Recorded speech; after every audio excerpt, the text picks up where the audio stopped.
Selamat pagi Indonesia. Anda menyaksikan seputar Bali terkini pukul 10 WITA bersama saya Agus Jagat-Raya.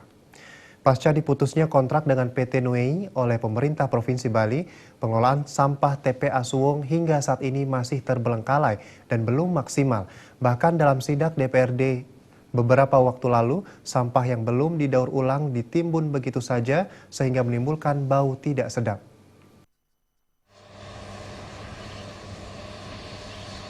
Pasca pemutusan kontrak dengan PT Noi oleh pemerintah Provinsi Bali, hingga kini belum ada kepastian pengelolaan sampah di TPA Suwung.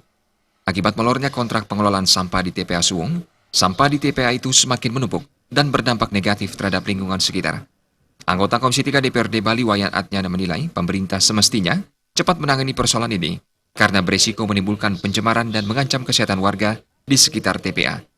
Terlebih kawasan Suwung sangat dekat dengan bandara yang merupakan pintu masuknya wisatawan yang ingin berkunjung ke Bali. Selain itu, lokasi TPA yang dekat kilang minyak Pertamina juga sangat berisiko. Sampah yang tidak mendapat penanganan sewaktu-waktu dapat terbakar dan membahayakan lingkungan sekitar.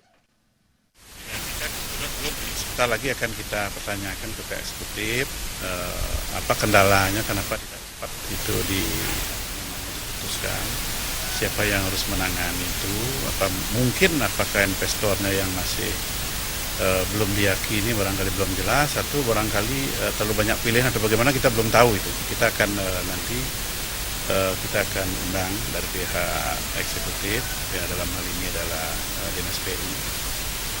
Akan kami pertanyakan itu apa alasannya sebetulnya, kenapa itu tidak segera dilaksanakan. Pihaknya akan mengusulkan agar Dewan memanggil pemerintah untuk dimintai keterangan terkait kondisi TPA dan sistem penanganan sampah terpadu Sarbagita yang telah disepakati. Terima Aja dan Winata, Bali TV. Pemirsa, kami akan kembali 1 jam mendatang. Selamat pagi dan sampai jumpa.